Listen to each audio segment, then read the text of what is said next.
Hello everyone, welcome to episode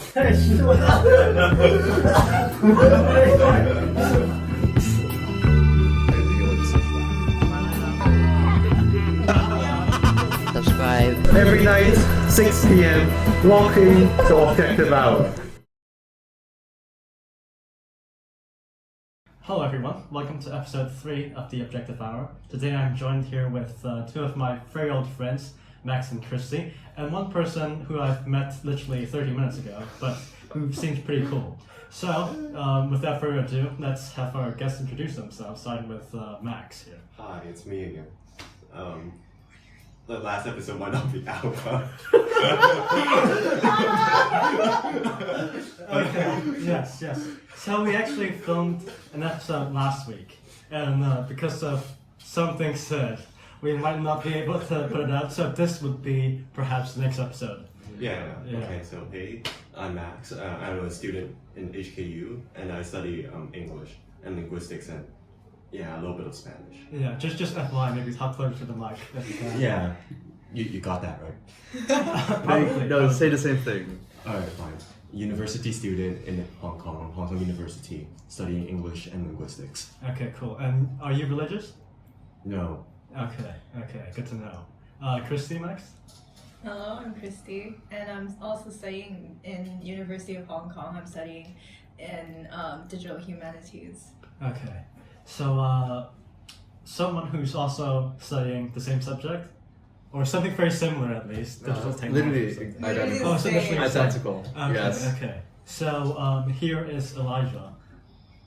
Hi. Do you also study in HKU, obviously? Yeah, obviously. Yeah, but you are, unlike them, you actually are a Christian too. Yes. Okay, cool. Mhm. How long have you been a Christian for? Since birth, can I say? Oh, wow. Okay. Yeah, so I've been what Chinese people usually say, 一代, or like a second generation Yeah. Christian. Ah, Yeah, so okay. my parents have been Christian. I see. Yeah. Are your parents working in a church or something similar? They used to volunteer in churches, yeah, Okay. but now not as much. Okay. Mhm. And do you have a certain denomination of Christianity or do you not really care? I don't really associate myself to one specific denomination, but I went to a evangelist church. Yeah. If I don't, pardon me for my pronunciation, but Yeah, I think that's correct. yeah, Okay, so that's interesting. I don't have the denomination either. yeah. I don't think denominations really matter. And I mean, if there really is a very big denomination here in Hong Kong, that'd be probably Catholicism. Mhm. And Yeah, I agree. unfortunately, I don't agree with a lot of the doctrine that Catholics believe in. Yeah. For example, they worship saints, Yes. and they believe that baptism and what's that thing called, confirmation. Yeah. They believe that these kind of ceremonies Yeah. actually are required for you to go to heaven. Fun. Yeah, that's the thing, because my dad grew up as a Catholic. I see. Yeah. I see. So, because in the Philippines, because I'm Filipino, by the Yeah. way, I'm full Filipino. Both my parents are Filipino, and Okay. so they grew up in Philippines. But Yeah. my dad grew up in a very Catholic family, Yeah. so I sort of have a basic understanding on both sides, on Okay. the Catholic side and also the Protestant side. Yeah. So my dad was already baptized, Okay. obviously after birth. Yeah. That's the Catholic tradition. And then when he got to Hong Kong, he met my mom from Yeah. a different church, a Protestant church, and then Okay. he got Okay. baptized again. I see. Yeah. So is Catholicism like the main denomination also in the Philippines? Yeah, Roman Catholic, yes. Okay. Mhm. Okay. Let's talk a bit about why you actually believed in Christianity. Ooh. Okay, that's quite a long story actually, because as I previously said, I'm like a second generation. So I was basically fed the idea of Christianity. Okay, Max. Okay. What's going on? Okay. Anyways, you Yeah. were fed the idea of Christianity. Yeah, so I was fed the idea of Christianity, so I got to know of Christ at that time, but I didn't actually truly believe in it and know him on a personal level, would you say? So I would say truly actually believing in it and being devoted to it, having a personal relationship with Christ would be around this year, last year. Oh, okay, Pretty recent, okay. yeah. That's interesting. So you went to Sunday school and stuff like that? Yes, exactly. Okay. That's a very similar story to me, because my dad made me go to Sunday school from like 6 until I was 12. And yeah, I question a lot of things. Yeah. But the Catholic Church didn't really answer it. So, for example, I would ask something like, if God's omnibenevolent and he loves us so much, why would he create hell? Right. And why would he allow natural evil, like natural disasters and stuff? Right. And they would just say, you'll understand it when you're older, instead of actually answering the question. Yeah. So that's why I actually became atheist for that's, a few years. that's a very, very common thing, actually. Yeah. Like back in halls and stuff. Like Okay. I also, really? or in the university, Yeah. especially with people who were born in Catholic churches, they experience something very similar to you. Yeah. Where they would sort of explain their childhood traumas, Okay. or like bad experience they've gone through when they were younger to the Catholic Church, and they would answer it in the same way as you did, or it was part of God's plan, or you'd understand later. Yeah. And I think part of my reason for rediscovering Christianity, because I don't have parents who are very devout Christians or Catholics like you. So I had, when I went to the UK, I met this guy called Charlie, where he's like one of the smartest guys I know. Right. We would sit after school and then we would debate about Christianity or any religion, and I just keep asking questions like, oh, why does a God have to exist? And he'd point out like, oh, because of the cosmological argument or the teleological argument, right? And it was through intellectual reason and understanding like objective facts about humanity that I got to where I am today. And I think you have to go through this process of thinking, like of being skeptical and not just believing, oh, because my parents are Catholic, so I'm Catholic too. Right. So I think that's very important, like the objective perception element. Self-discovery. Exactly. Yeah. And that's the reason I'm trying to spread this message through my podcast. Very well. Yeah. So do you guys have any experiences with Christianity or anything like that? Maybe when you were growing up? The only things I know about Christianity are pretty much from you. Mostly from last episode, which may or may not be out. and also like that one time we had we talked after having lunch. Right? Yeah. But like that's I don't really have like a very like broad understanding of Christianity, so I'm just here to learn. Okay. And you mentioned just now that you don't deny that there could be the potentiality of God existing.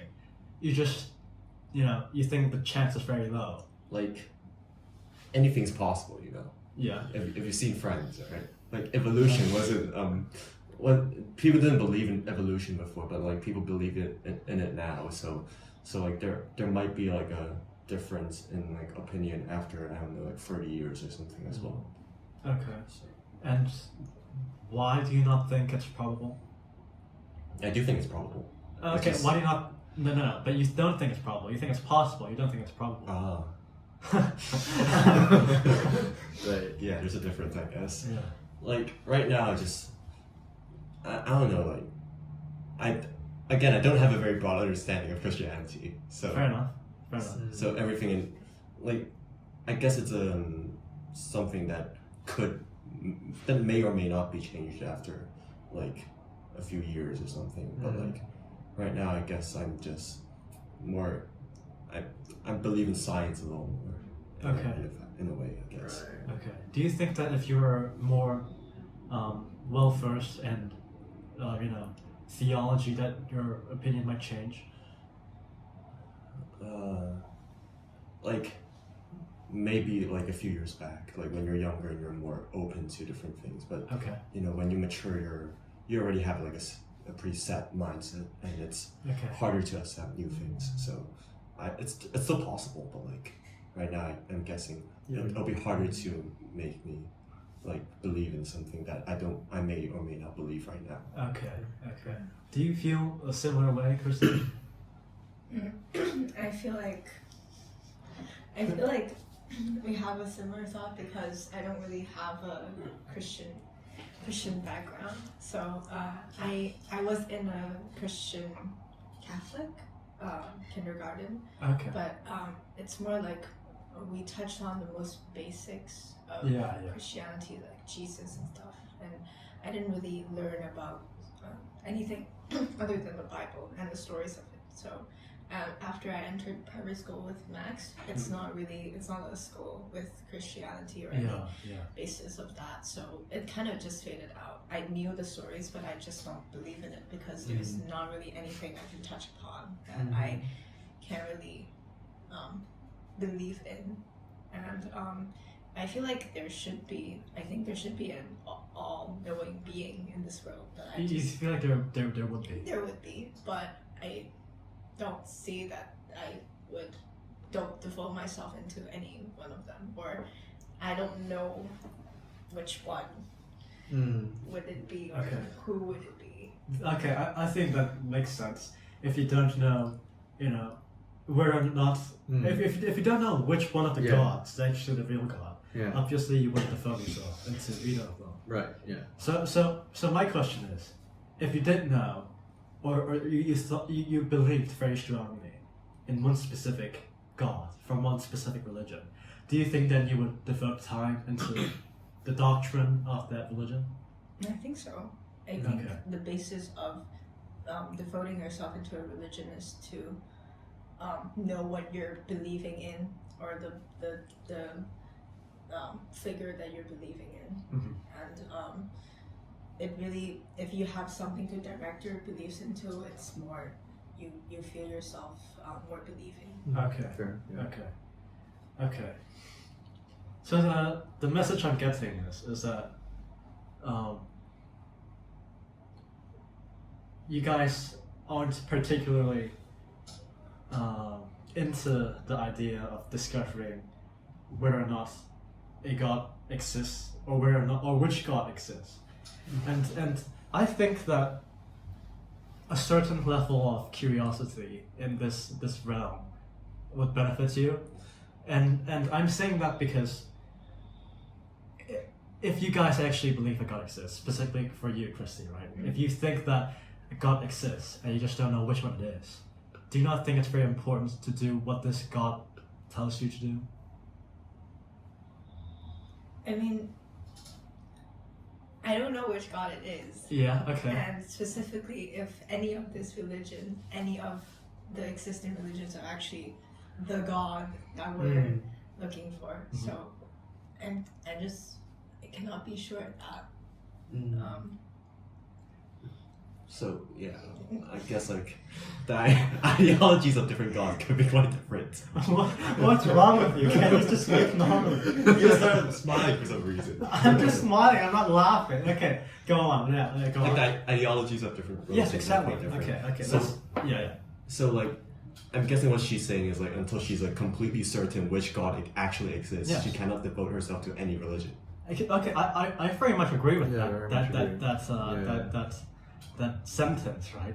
The ideology of a Muslim god, where you're not allowed to eat pork because it's considered unclean meat, versus Judaism, where you're not allowed to eat pork too. But for example, Christianity, where you're not prevented from eating anything. It really actually does. I Really? think, if I'm not mistaken, it actually says that we're not allowed to eat pork as well in one Really? of the verses, but you have to look at it contextually. It was Okay. because at that time there were like toxins or whatever. It was unhealthy for the Okay. Israelites to consume pork, Yeah. which is why they commanded us not to. Yeah. For example, so just not to take it out of context. Yeah. So I understand that that's from the Old Testament. Yes. And then a lot of ceremonial laws are also contained in the Old Testament. Like, for example, if you basically masturbate, right? If you masturbate, it's considered a sin in the Old Testament, and what you have to do is you have to present 2 pigeons, one roasted and one not roasted, as a sacrament for your sin, right? Yeah.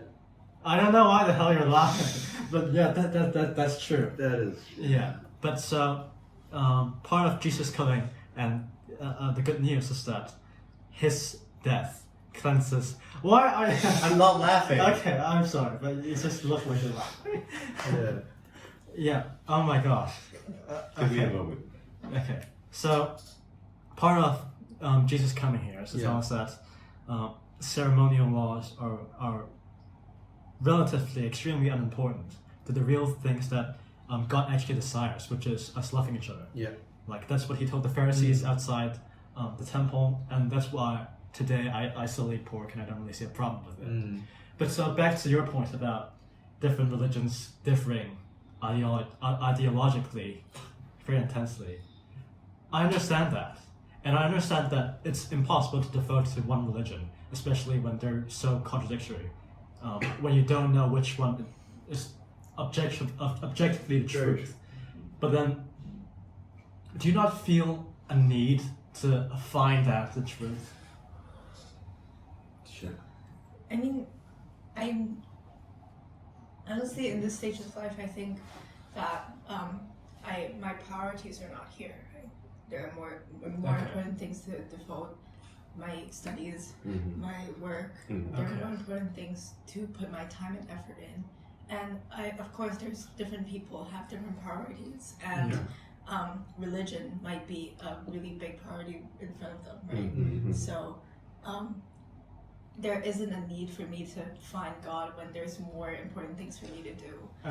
For that. Like, I think it's not just that. Like, of course, like most people are busy nowadays. Like, and we don't really have much time to figure out religion. And also because I wasn't in any religious background, right? Like, even like your dad sent you to Sunday school from like a very young age, like ever since I could remember actually. But like, my parents were never religious, so I never thought I had the need to like, you know, to get in touch with religion itself, like ever, because it wasn't part of like what I was thinking like at any moment whatsoever. True. That's fair enough. Yeah. I'm noticing a trend here. Yeah. Like, religious parents will have a higher tendency to have religious children. Yeah. Do you think that's a good thing? Well, I think there's always a pro and con. Like, for being in that environment and witnessing it myself. Yeah. Like, there are very clear, differences, or, you know, you just absorb the material differently than if you were to like self-discover it, you know. Because when I was growing up and when I was just, you know, I was fed these stories during bedtime, we would practice praying before every meal, and then, you know, then I get into secondary school and then it's like, oh, but there's Islam, there's the you know, other religions in the world, there's Buddhism, you know, for example. And I was like, okay, I never really thought of that. It's like you're stuck in this bubble, and you know, when you have religious parents, they want obviously their children to conform to that religion as well. And when that happens, I felt like, at least for me, right, I was sort of shielded, and I wasn't able to fully understand the whole picture. So I feel like that's a bit of a con for having like religious parents, especially if they're not like, if they're like the conservative kind, I mean. Yeah. So I guess for them, they sort of they don't have that bubble, you know. They sort of grow up understanding and having access to different domains of knowledge, per se. Okay. Okay. Do you guys think that, have you guys felt any differences, should I say, growing up under, you know, a family that isn't religious? It's hard to explain differences when I can't compare myself to any family. I mean, you can compare yourself to me and him. Or you could just think of like, you know, how did your family background sort of teach you about ethics and morals, you know, like what was right, what was wrong, what to do, what to not do. I see. So, alright, so that's the thing, right? Morals was, my parents never like quoted anything, like when they explained morals to me. It's like, don't do this, it's wrong, or like it'll hurt a third party or something. And you never asked why? Because it'll hurt a third party. What if they said the former, like it's just wrong? Like, okay, I don't think you can explain some things even with religion. All right, let's say in kindergarten we were both in the same kindergarten, right? And every time like you walk past or some of our friends walk past, my parents would scold me for not greeting you. Okay. You can't exactly find a direct answer in the Bible for that, can you? You can derive one, or unless you can think of one. Here's just it. Yeah. I think that in life there are certain things that are amoral. For example, you have an orange water bottle here. Why is it not red? Why didn't you choose a red one? Okay, I can't answer that just because I'm a Christian. And the reason I can't answer, that question is because, it doesn't concern morality. It doesn't concern what's right and wrong, right? Mm. The fact that you, or the fact that I chose to put on this shirt instead of, another one of my white shirts, that does not concern morality. So I don't have an answer for you. Mm. Yes. Yeah. So back to your example. I don't think someone walking by and you're not greeting them is something that's wrong.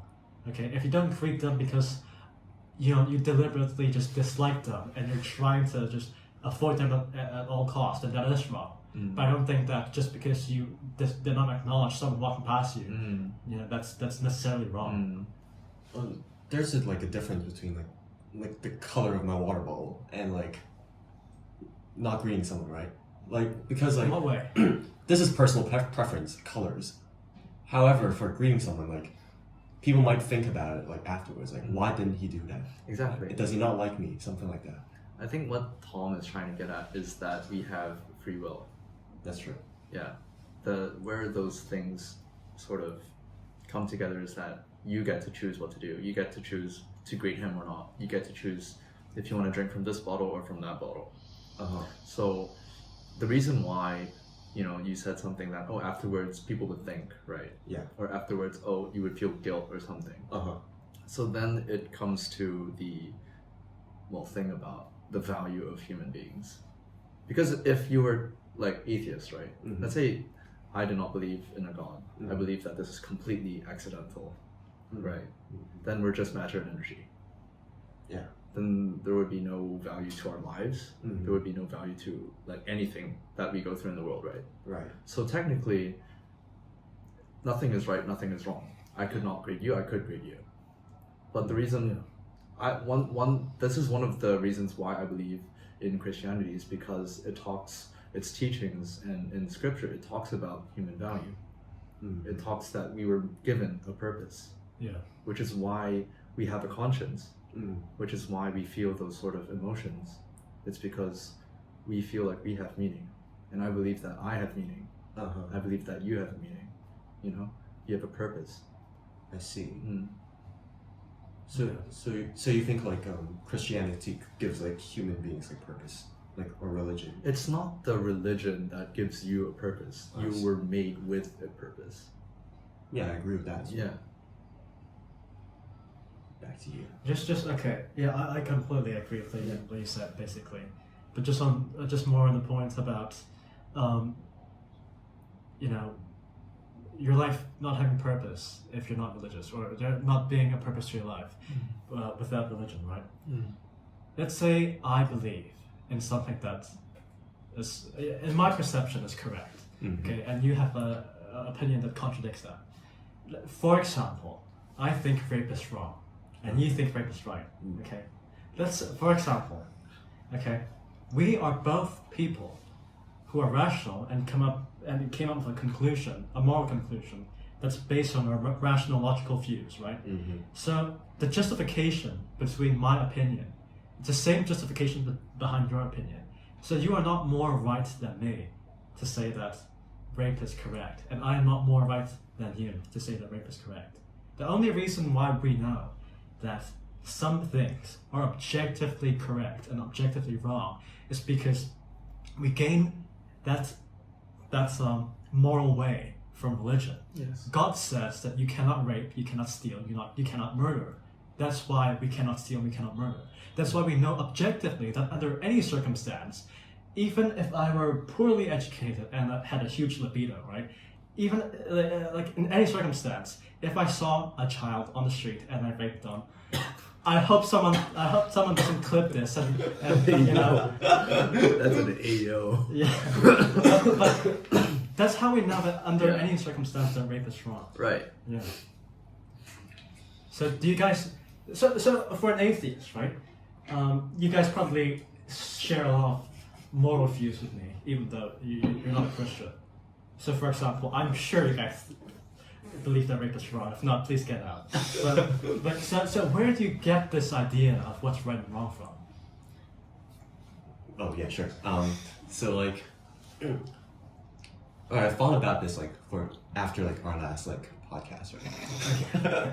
I just thought mentioning that. Anyways, like I thought about it. Like, I think one of the criteria of what's stop laughing. No, you're laughing. It's not working. All right. Of what's right and wrong, right? It's like whether it hurts a third party. Like if you're hurting someone's like feelings or like their physical being, then it's probably wrong, right? Mm-hmm. But that also implies that you see a value in the third party. Yes. Exactly. Yeah, but like I don't think like religion is what gives like human beings purpose and like a a soul and like free will. Like I think like if I'm hurting someone, they're hurt and it's not right. I don't think about it why they're hurt. Like I think about why they're hurt, but it's probably not because I'm not gonna think about like why they're hurt because of religion. Okay. So here's my reply to that, right? So just to make sure I'm correct, you believe that generally speaking, or not even generally speaking, you believe that someone is wrong if you hurt someone's feelings, or that you shouldn't do something if it hurts someone's feelings. Not just feelings, like. Okay. Or like you're deliberately hurting someone's feelings or physical being, or mental well-being of any sort, then it's probably wrong. Like most times. Like mental well-being, but that's subjective. How do you define someone's mental well-being? Like okay, alright, let's say from that person's like if you think about your actions and you think about its consequences and you come up with the conclusion that that person might feel hurt afterwards. Okay. And he or she might not feel happy about it, or But your knowledge is imperfect. You can't predict the future. Well, that's true, but I think most people can actually know what would hurt someone's feelings most times. Okay. That's why there's like a gray area as well.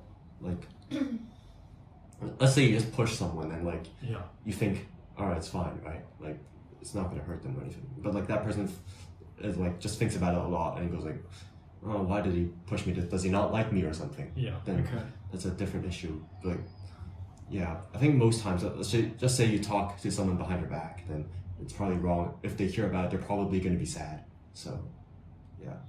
So you should base your actions on whether or not you think it will hurt other people. I think you have to use your own judgment in some cases. Okay, so okay, for example, right? Okay. This is basically why I have some I don't necessarily agree with your view. Okay. There are websites in the US, or there used to be websites in the US, where you could kill someone and they want you to kill them. Okay. Oh, I see. I don't necessarily think that their emotions would be hurt if you kill them, because they literally say, I want you to kill me, please. Yes. Should you kill them then? Yes, but did you hear me correctly? I also talked about physical well-being. Okay. When you kill them, you are hurting their physical well-being, aren't you? Okay. Well, I still don't agree. Okay. Yeah, allow me to understand further. So, you're basically just saying that your actions and your behavior towards other people are purely based off of that person's well-being. So if it does no harm to them, then you think it's morally correct. No, I said this was one of the criteria. I have not thought of the other ones yet. But I do think it is probably wrong if you are hurting someone else's mental and physical well-being. Okay, I thought of a reason to disagree with that. Okay. And that's not because I'm very argumentative, but because I'm trying to defend something I believe in, right? I disagree with that, but continue. Let's say my brother, This is a completely fake case, okay? It's not real. But let's say my brother really likes eating potato chips, and he eats like. Actually, that's my example. He just ate potato chips. He actually made his own potato chips just now. Okay, let's say he really likes eating like tons of bacon every day, right? Okay. And he derives a lot of emotional well-being from eating bacon. Uh-huh. And I say to him, you have to stop eating bacon because that's bad for your physical well-being. Am I right or wrong? Because what I'm doing, right, is good for his physical well-being and his emotional well-being in the long run, bad for his emotional well-being in the short run. That's like the gray area I was talking about. You're telling you might So I might not be right if I'm telling him to not eat highly carcinogenic foods. I would think there would be a better way of doing it, because like you might be hurting his mental well-being so he could like achieve a better physical well-being. Okay. Like his feelings might be hurt and might not. Since I know your brother, he's probably doesn't care, but like that's off the point. But my point is, I'm doing this because I love him and I want him to not die at a young age and not be unhealthy. How's that wrong? How's that considered gray? Alright, let me fix my argument a little bit. Let's say the long run. The long run would probably matter more. Okay. But like if you could like not hurt someone in the short run, then don't do that either. Yeah, okay, so basically what I'm trying to express here is that you have your own, moral structure, right? Mm-hmm. If you do this, then this. If you hurt someone's feelings, then you probably shouldn't do it, right? But it's so ever-changing. Like, it's so subjective and ever-changing. From the conversation we've had just now, in the span of 5 minutes, you've changed your moral structure like 5 times. No, just once. You didn't listen to me correctly the first time. Okay, fair enough. Okay. My point is, I think it's important. I think if a God does exist, then He would show you what's right and wrong, and you wouldn't have to go and try everything out. Oh, let me try kill someone. Yeah. Uh-oh. Yeah. Even then, I'm arrested. It doesn't mean it's wrong. But the law does not. The law is not a good representative of what's objectively right and wrong. You can cheat on someone and you will not go to jail. You will not face any, legal penalties. But it's wrong. In Hong Kong.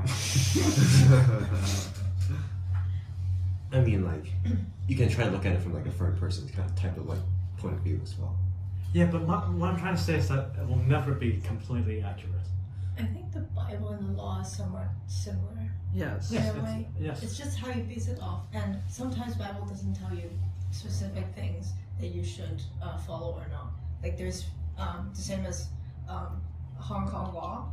They're case based. So every single time there's new cases, there's new laws. They have to implement it. They have to invent new laws based on the case. And it's the same as the Bible. Sometimes there isn't anything you base off with, even if you're religious. And what should you do then? I'm not sure because I'm not religious. But based off my moral structure, of course, I don't think it's ever changing. It's for us, it's like every time there's a new circumstance that you've never heard before, it's the same, right? You add new criteria in, but your moral structure is still the same. I think it's just that the circumstances change, but it's still the same basis, it's still the same structure. And it doesn't really matter whether you're religious or not. It's just how you're engineered, how your body, how your neurological is engineered into or wired into. Do you have thoughts about this, Elijah? Yeah, I mean, yeah, like how you're wired, sure, but I was just like looking at a what do you call it, Instagram reel the other day, and someone argued that, but I'm born liking the same sex, like I'm born gay, so I believe that my purpose is to be gay, so, but then I'm gonna quote a Bible verse here, okay? Sure. Galatians 5:16.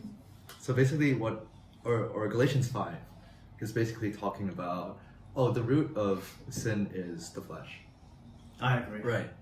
So there's always a reference. There's always a reference when it comes to law, when it comes to our behavior, right? On what is right, what is wrong. People always ask, okay, but I'm born with this. I'm hardwired like this. Yeah. Like I like this. I feel like I should be doing this, right? But it contradicts the Bible, right? It would contradict the law.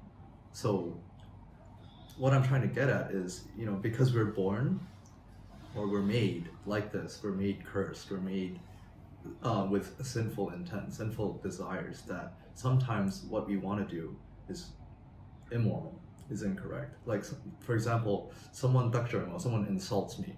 I'm gonna feel mad. I'm gonna want to hate him, right? But hating someone isn't exactly good, right? Mm-hmm. Or some in extreme cases, like someone would want to physically hurt him. Someone would want to do something to him, but that isn't right. But I'm hardwired like that, When someone insults me, I'm gonna feel like I want to hurt him. Yeah.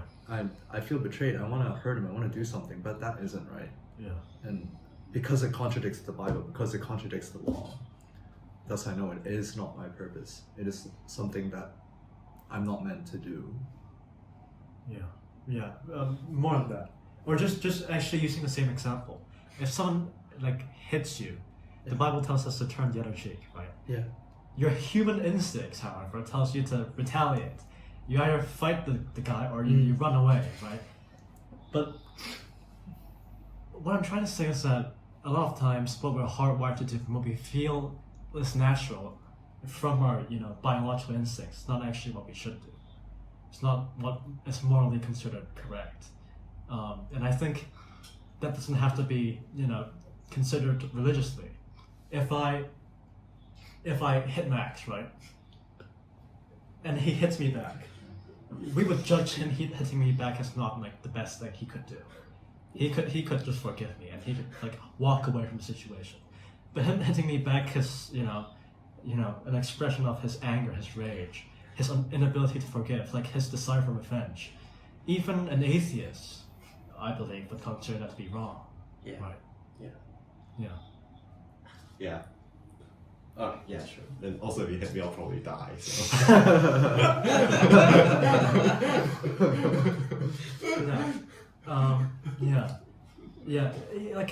I have a tendency to blow things out of proportion, to use extreme examples, because that's, in my opinion, the best way to stimulate immediate thought. I agree. Yeah. But let's say, oh, I have a huge libido. Okay, okay. I know it's a very graphic and disgusting example, but that's how we understand what's right and wrong immediately. Let's say I have a huge libido. I feel in my blood that I just have to have sex all the time, and I see a woman with a nice rack, and I feel the biological urge to touch it. That's just not correct, though. Yeah, that's true.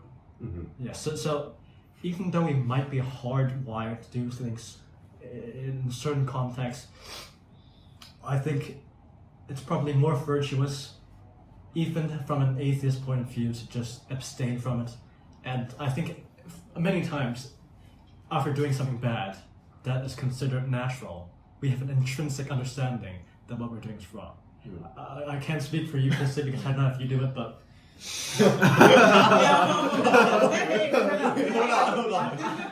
I'm not done with my sentence. I'm not done. What I was going to say is, I don't know if you masturbate, but I believe, us three being men, that we've masturbated before. Okay, and after you masturbate, you get a feeling of shit. I shouldn't have done that. I did something bad. And that's not just because you're a Christian. That's because you just feel like you did something that was wrong and you could have not done it. Long before when I was a Christian. That sounds bad because it sounds like I've done it when I was 5. You never told me that. No, but long before I was a devout Christian, when I was 18 years old, I would feel that way. I wouldn't know why I felt bad, but I just knew I shouldn't have done that. I saw someone as an object. I shouldn't have done that. That has nothing to do with a God. No, actually it does, but at the time it did. Right. Do you feel the same way sometimes, Max? It's just personal clarity, I guess. Okay. But you can call it whatever you want. You can call it post-nut clarity, you can call it, He's talking about the guilt of sort of objectifying something. Or just doing something like that degrading, degrading the human value when you... The act of masturbating doesn't exactly require you to degrade someone though, does it? Like except for yourself, I guess, but like. Okay, but like how you just close your eyes and you just masturbate without thinking about anything. You look at a cup and you masturbate. It's possible. Well, then that's worse. I can't say that's worse. It's not something I do, but it's possible, isn't it? No, but let's say, right? Let's say maybe you watch some videos. Sure. Yeah, you don't think that's wrong? Like, but you don't have to. Like. Yeah, exactly. It's because you don't have to. You have the free will to say, oh, I could either be, study or just do anything. Or I could do exercise, or I could just be a good person. Versus, I could, go to my room, lock the door, and do something bad, right? It's because you understand that you could have done something wrong that you feel guilt. And that guilt isn't felt because you're a Christian, because you're a Muslim. You just feel it. Do you not experience that? Any conscience. Yeah. I guess so. Yeah. It does happen. Exactly. Yeah. I think it doesn't necessarily stem from a conscience. It's more like societal pressure in our sense. In our sense, it's more like, like masturbating is so wrong. Like, why would you do that? Like stuff like that. Other than like my consciousness telling me that it's so bad. Like, don't do it. It's more like how people tell you, or how society shaped what porn is or whatever. So the basic, you're getting into the realm of the social norm then. Yeah. Yeah, it is a trend nowadays, like people, because there are less devout people on like the Bible and the law and stuff, so they have to turn into societal norms, they have to turn into the mass majority opinion, into what is moral, what is not moral. Yeah, I completely like understand that point of view, because when I was sort of rejecting Christ in that period of time, like I was thinking like that as well, like I would base it off of what other people do, like okay, is this right or is this wrong, but Tommy did it the other day, or Sam did it the other day as well, it seems like everyone's doing it, seems like it's correct, but I see. Yeah, it's social norm, completely understand that. Yeah. Even the societal pressure sometimes. You mentioned like part of the reason why we might feel guilt after doing something that's like masturbating, right? It's because society tells us that's not right, or maybe God forbid if your dad catches you doing it once, you might but I don't know if I agree. Like I think especially in this postmodern era, there are increasing voices, even like the NHS, the National Health Service in Britain, which tells you that masturbation is normal, and you should do it 2 to 3 times a week to prevent like cancer. Exactly. Yeah. I don't know which part of the cancer. Prostate cancer. Wait, wasn't it? Yeah, it was prostate. Yeah. Okay. Yeah. Okay. Yeah. Exactly. So yeah. On one hand, you can say that there's societal pressure to tell you not to do this. On the other hand, there's societal pressure to tell you that this is completely normal and there's no problem at all with doing this. Well, isn't this how society is shaped? Like, it's based upon. Alright, let's just say someone looks through like all the science that he could find, and finds out masturbation has like lots of positive effects for your health. Do you still think that person will still feel like extremely guilty after doing it every single time? Okay, let's say, right, you're basing right and wrong off of self-benefit, basically, right? Or benefits of the human body. Okay, let's say I'm a illegal street fighter, right? And I punch up innocent people to make money, for example, right? Yeah, I'm gonna be training every day, and I'm gonna, or not even training every day. Let's say I'm just talented and I'm good at beating people up, and I just beat people up every night. I'm gonna be chiseled, I'm gonna have 6-pack, I'm gonna be muscly and stuff. Yeah, I'm getting strong, I'm getting healthier, but it isn't exactly a good thing. Yeah, but like that's the other thing as well, the third party thing. You're actually hurting someone, like if you're an illegal street fighter. Like you're punching people's brains out, so yeah, but like masturbation's on your own.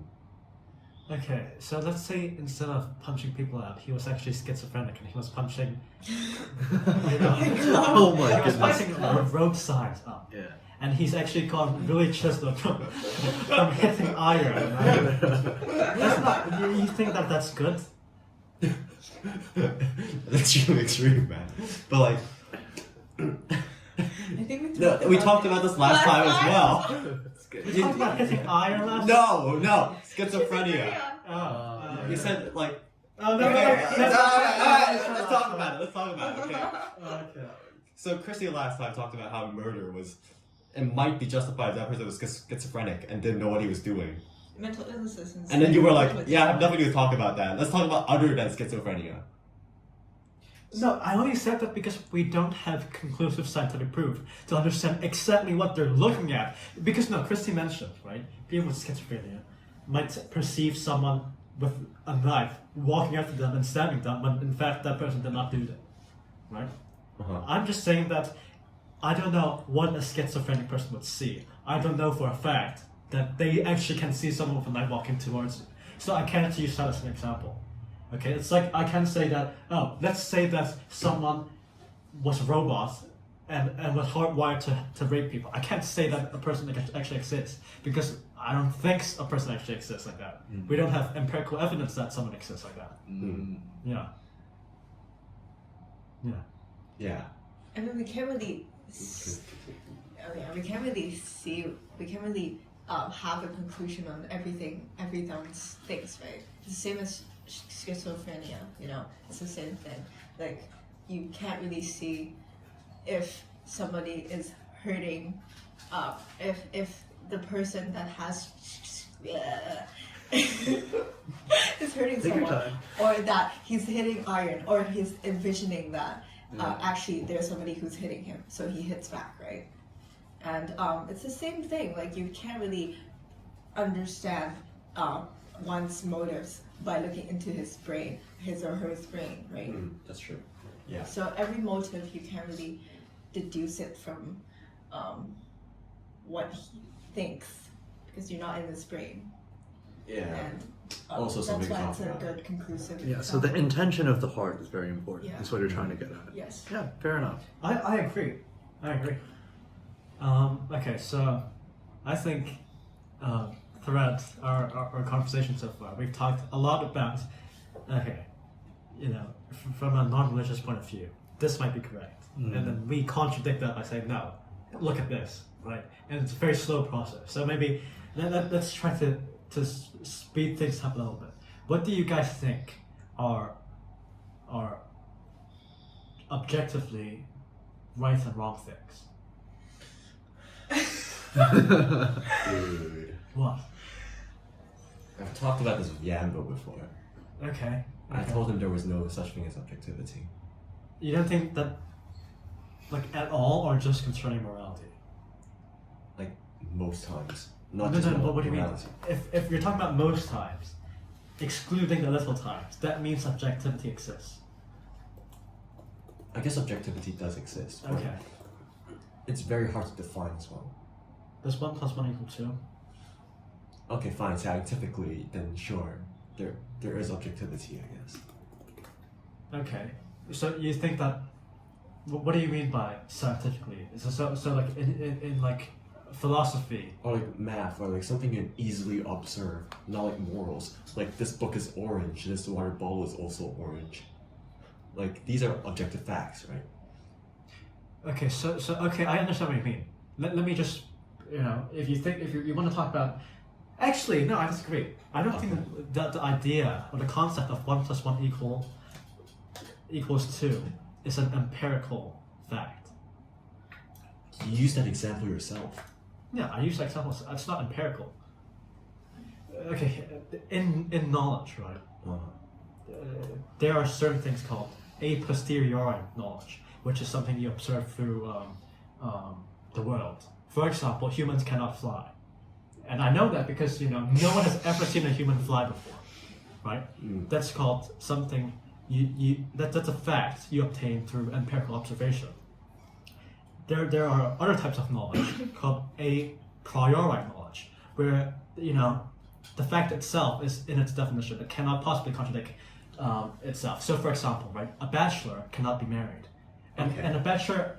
I'm not saying that you understand that a bachelor can't be married not because you've seen a bachelor, not because you've not seen a bachelor married before. That's a definition. Yeah, exactly. Yes. Exactly. So what I'm trying to say is that 1 + 1 = 2 is objective, but it's not empirical. It's just by definition 1 + 1 = 2.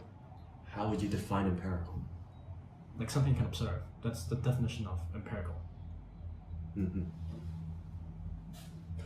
Yeah. So to say that, excluding science, it's very hard to obtain objectivity. That's you contradicted yourself by accepting that 1 + 1 = 2. I see. Yeah. I have nothing to say about that. So basically, what I'm trying to say is if we acknowledge through that part of discourse just now that objectivity can be obtained outside of the scientific realm, then let's talk about objectivity outside the scientific realm, right? Let's talk about what is considered objectively right and objectively wrong. So obviously, you have a lot of views about what's objectively right. For example, you would obviously think that loving someone else or being compassionate is correct, right? Yeah. Yeah. And at the same time, you think that rape is wrong, murder is wrong, stealing is wrong. So, do you guys believe in the same principles?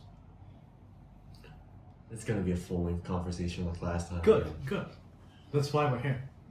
Are you still posting the last episode? It's gonna be exactly the same. I don't think I will. It's gonna be exactly the same. Okay, then let's go. It's again the train track thing. The trolley problem. Yeah, the trolley problem. Go on.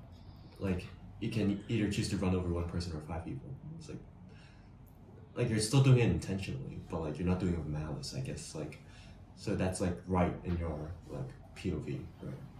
To avoid killing 5 people for killing one person. Yes. I don't think it's right. I don't think it's wrong. You think it's amoral? It depends on why you're doing it. If you're not running over 5 people and choosing to run over one person because you hate that person, then you're intention wrong. of the heart, basically. I see. Yeah. So it's still malice. It's still like. Yes, and I think it's the motivation behind your choice. I see. We talked about. Yes, we talked about it last time. Yeah. Well, I don't have a very good memory, okay? So I don't actually remember what we talked about last time. Yeah. We also talked about the Joker issue. Okay, let's leave that out. No, but my question really is, do you not believe that certain things are wrong under any circumstance? You don't believe that rape is wrong under all circumstances. You've convinced us last time. We have to say yes, rape is wrong in all circumstances. Okay. And murder. And murder. Okay, so you do believe in objectivity. Why did you say that you find it hard to... That was because of you. You convinced me. Oh, okay, so you actually believe in objective... Like some parts of objectivity now, like because of the last episode, which you're not going to post. Okay. You mentioned it 10 times throughout this. Okay, so okay, good. So, what do you mean some parts of objectivity? So basically you're trying to say that there are certain things that you know are wrong, but you don't know whether, like you can't tell if I just gave you something like cheating, you can't tell immediately. I think it's still judgment, right? All right, let's just say last episode, which I will try not to mention it again. Okay. Nice. Like, all right, you had to convince us, and we had to use our own judgment, right? Okay. So it's still like judgment. You don't actually have to use your own judgment if you read the Bible. But that's the thing, right? We didn't read the Bible. Yeah, that's what I'm trying to say. Maybe you should. But reading the Bible is also a judgment, isn't it? Yeah, but they give you the judgment and they give you the reason. Only if you believe in it. Right? No, not really. I mean, the Bible will try to convince you. It's not exactly like, you know. It doesn't convince you. It's still your judgment on whether you will do according to the Bible, right? it's into free will again. Yes. You know, like, oh, do I buy this idea or do I not buy this idea? Yes. Yeah. I agree. But what I'm trying to say is that the Bible gives you like justifications for it. Yes. That you can adopt by not even being a Christian, right? If you were the reason why I was an atheist and then I read the Bible and then I became a Christian was because basically everything it said made sense, and you didn't have to be a Christian beforehand to acknowledge that biblical law made sense. You say you didn't finish the Bible. I didn't finish the Bible. Yes, I've not finished it. I've not finished it either. I've read a lot of parts of the Bible. Okay. So what you're saying is, if I make the judgment of reading the Bible, then the Bible will help me make all my other judgments in what's right and wrong. It will because you're trying to say that you find it difficult to tell whether or not something is right and wrong, apart from murder and rape that we discussed beforehand, under a completely unrelated scenario, right? Sure. I'm trying to say that if you want to gain better understanding of objective moral truths, then reading a Bible would help. I see. But I guess it would. like it makes sense. Your point makes sense, but won't there be like other books from other religions that can also do this for you? Yes. You can read the Quran. Yeah. We have the free will. There's many different religions out there. You know, like again, like you get to judge it yourself. Do I buy the idea? Do I not buy the idea? That's why not everyone are Christian. Yeah. Because some people don't agree with Christianity itself. You can also read self-help books if it helps. I guess it's the same thing. Yeah. Same principle. But we're like going off track now. No, this is I'd say it's pretty relevant. But what you're saying is You should convince us to read the Bible. you're convincing us to read the Bible, not any other book. No, I'm a Christian. Obviously, I won't tell you to read the Quran. I mean, you can. Honestly, I'd say be my guest because I've read some parts of it. Yeah, me too. I think you actually get a better understanding of why the Bible is correct. Yeah, it's sort of. I feel like religion itself, or Christianity, right? All religions in the world, it's people choose the wrong decision, or like choose to follow the wrong religion, or are not religious due to the lack of understanding. Yeah. There are very rare cases where they actually have a fully fledged understanding and they still reject it. A lot of the times it's really just a lack of understanding of that certain subject. Yeah. For example, like a lot of, like in university, I've met some Muslim friends, and they tell me that they've never read the Bible. Yeah. Like me growing up, I've never read the Quran. Yeah. I have zero knowledge towards Buddhism. Same thing. Like, I feel like a lot of people, they just lack the understanding and they judge before they truly understand the subject. I think it's part of lack of understanding as well as the lack of necessity. We don't need the that's Bible. true. And we've lived for 18 years, we're 19. It's 19 for you. And Don't see the need. basically we didn't see the need. You guys don't see the need. We don't really rely on it. And lack of understanding is one, but even maybe if we understand it, we still don't see the need to have to, That circles back to like the beginning of the conversation. How? Like in the beginning, you asked us why. Because you just don't need it. Religious, Okay. Oh, right. But how do you see, or like, how do you know that you don't need it before like having the knowledge of it, Like, that's true. Like, for example, like if glasses just weren't a thing in this world. And that's true. Then like my eyesight just progressively got worse over time. And due to the social norm, because glasses are not a thing, I would think, oh, that's right and that's normal, But let's say I magically see someone magically or whatever like invented glasses, and like, oh, I got my vision back, so apparently this is normal vision. That's what I mean. Like the Bible itself, or is sort of the glasses. It is something for you to discover yourself, understand yourself, for you to firstly make that judgment. Because if you lack the knowledge of it in the first place, it's sort of impossible for you to make that clear judgment, because you firstly don't have the knowledge of what it's talking about, and Secondly, don't have it to compare with your current situation or life. Yeah, that's a very good analogy. I don't think I could have pointed out more clearly, but yeah, that's why I think, you know, your perception of not needing it might change if you actually, you know, approach it. You can approach a lot of things, and you don't really. It applies on a lot of things, you know. It doesn't really, you know, Christianity. It's just an individual thing you believe on. You could also approach Buddhism and stuff like that, and like it doesn't really. Let me organize myself. Yeah, take your time.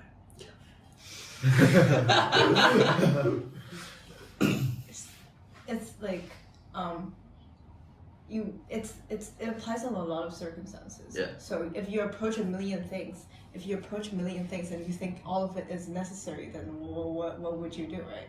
It's that situation currently that I don't need it now, and I don't need to understand it now that matters, right? Just as like on a side note, what made you think you need the Bible? Yeah. I mean, it's because I met a guy who was a devout Christian, Charlie, right? We talked about a lot of things. He had very strong views that justified his. Yeah. I didn't understand why he could. So he'd say, "Oh, this is blah blah because God said so." I'd say, "That's not an argument. What kind of argument is that?"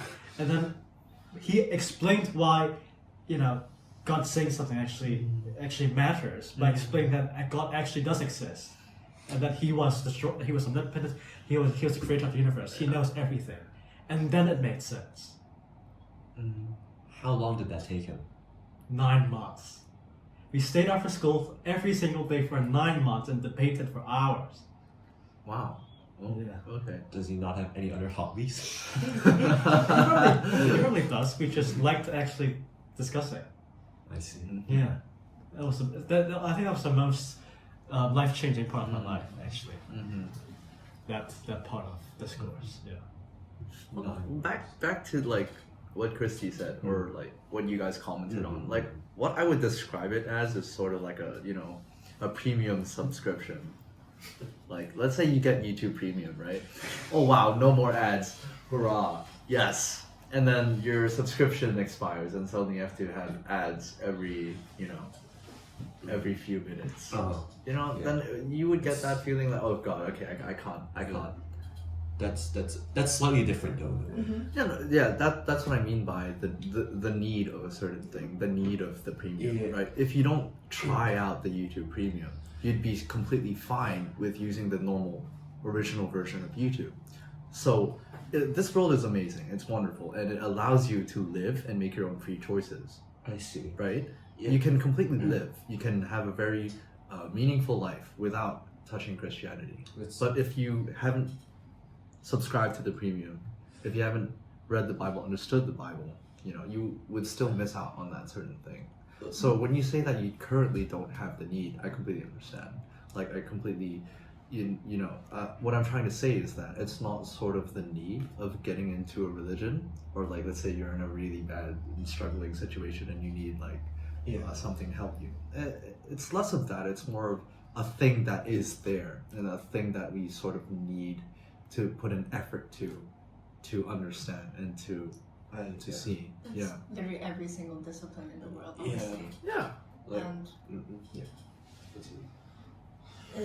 it applies to everything else. Okay. So why is religion, basically Christianity, something you have to devote yourself into, and prioritizing everything else? You said it's 9 months, right? So why would I devote myself to 9 months in Christianity? It took me 9 months because I'm a very arrogant person. It might take you less time. It might. You never know. Yeah, fair enough. Never know. Yeah. So why would I devote myself for 9 months? Or maybe 3 months or 5 months or like 2 weeks, whatever time there is to take to You tell me he was about 2 weeks. Then I think you have no justification. Alright, there's a difference between YouTube Premium and the Bible though. Like I think YouTube Premium is like more like a want. I don't want to see ads, that's why I get YouTube Premium. It's not like a need. I understand. It's an analogy. Like, so I'm comparing it to basically the knowledge and wisdom it has to the Bible.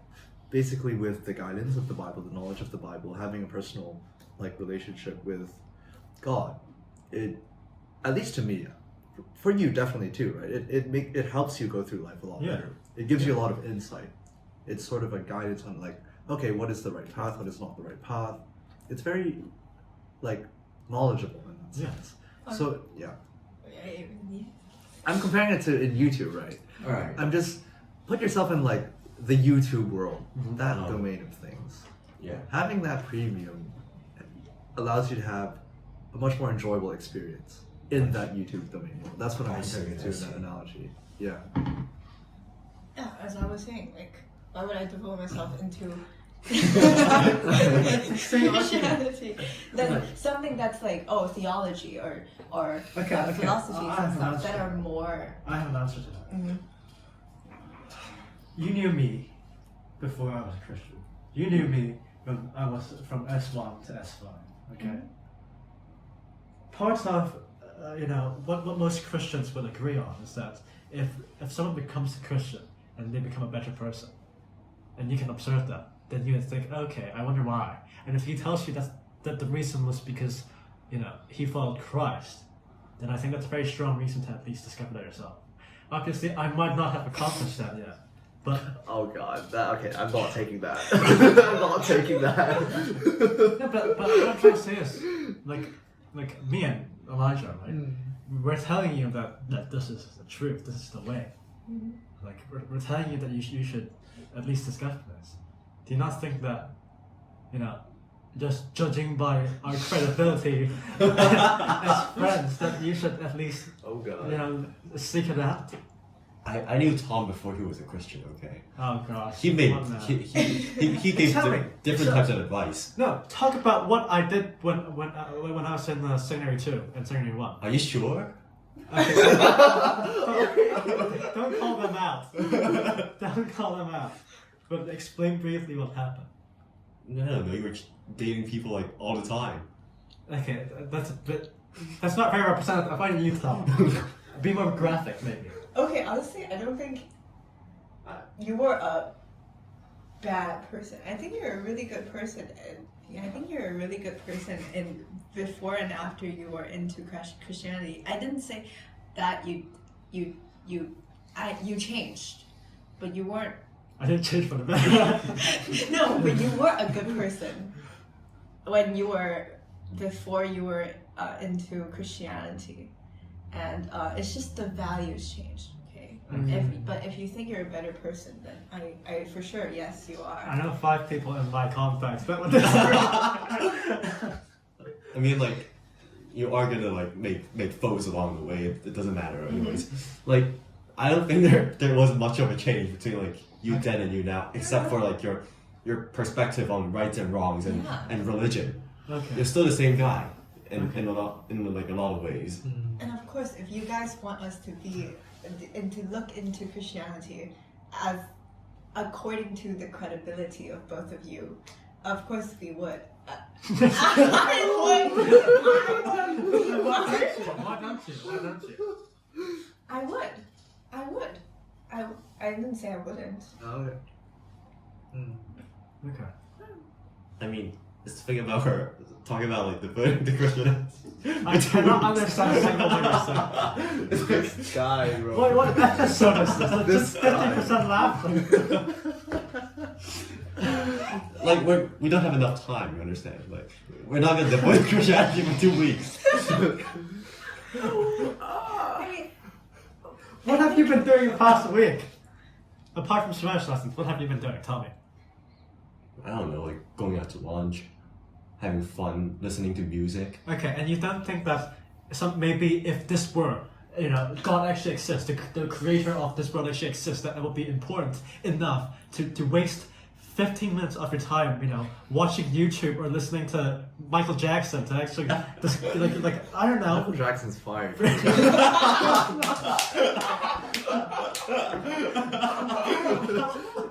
I'm sorry. I just had to slip that in. Michael Jackson is fire. Gosh. Oh god. This is okay. Yeah. Oh my god. That was good. No, but okay, realistically, do you not think it's important enough? Not for me. Okay, well then you're making a conscious choice. Yes. And so you're also making the choice that if what we're telling you is true, and when you die and you have to answer to Jesus Christ, and he asks you, why haven't you came to me? You'd say, oh, I was busy watching YouTube and listening to Michael Jackson. Again, we don't know. I think it's basically because his beliefs is built on the fact that there is an all-being God. The possibility of it being there is one is literal. That's why he wouldn't default himself into something that is not probable and it might not be possible. Okay. Yeah. Okay. I guess that. Yeah. That makes sense, but I wouldn't agree. I wouldn't agree with your life approach. I feel like like everyone definitely has the chance to come to God, or like everyone has the chance to like witness Him. Okay. Because people sort of ask me sometimes, okay, what if a mom got like miscarriage or like a baby died during birth or something? Do they go to heaven or hell? And I just quote them. I just quote the Bible and say, only God is truly just. God will always make the right decision. Yeah. And according to like our belief, right, it is those that deliberately reject Christ, that deliberately do not walk on the bridge which we call Jesus Christ, right, are those who like would go to hell. Okay. Yeah. So I believe for Max and Kristy, like they will definitely have their chance to like witness God again. Like I don't like to push people into. I don't want to like sort of sell the religion in the sense like Christianity is very good. You guys should do it and stuff like. I would share the good news or something. Why are you laughing? Why are you laughing? I thought I heard a demon. I wouldn't try to sell the religion. Yeah. I would share the good news. Yeah. But if people reject it, that's their choice. Because I believe that tomorrow worries about itself. Yeah. And God has the best plan for them, and it's a plan that I do not see. Okay. It's about time, but I'll just finish that off with some of my opinion. Yeah. I think to a certain extent, it's a bit different between a miscarried child versus Max. Whoa! Let me finish. Because a miscarried child has had no interactions with anyone who has even come remotely close to Christ. Exactly. And has not been born, and has not come into contact with the Holy Spirit. Versus Max, someone who we've continuously taught, to hurt religion, or at least to discover it and to take some of his not very valuable time that he spends for his pure entertainment. I think it's a bit different. But then again, I think that for someone who wasn't born in a religious household, it's unfair that we obviously have an advantage to come closer to Christ. Right? Yeah. And I think that there's this book written by C.S. Lewis, which is basically a story where in hell and heaven, oftentimes angels go to hell to talk people into going to heaven. A lot of demons go to heaven to do vice versa. It's often a choice for people who are in hell to stay in hell. For example, if I could choose to go to heaven, be closer to God, but then I wouldn't be able to participate in an orgy in hell. And if I were a man of the flesh, then I would choose deliberately to actually go to hell instead of And from someone like Max, right? Even though he might reject God, or he might not believe in the possibility of God, when he actually sees God with his own two eyes, exactly, he probably would choose, knowing him well enough, to be closer to God and not go to hell, because I think his principles in life correlate to something that's more heavenly than hellish. That's my personal opinion, right? Yeah, but free will. Yeah. So honestly, I think it'll do you too well if you guys, you don't have to read the Bible, but like look into religion and theology a bit, Is my opinion. But If you don't, just it's ask fine. questions. You know, Yeah. you can ask questions, like, and then go online, go on YouTube, try to find your own answers, and see if it resonates with you. Yeah. Yeah, basically, is what we're trying to say. Any last comments by you two? I'll be here next time probably. So. Okay. Yeah. Cool. Yeah, I've enjoyed it. Yeah, thanks for having me. Great. Yeah. Cool. And if you guys enjoyed it, please. Oh, shut up. Never mind. See you guys next time. Okay. That's all.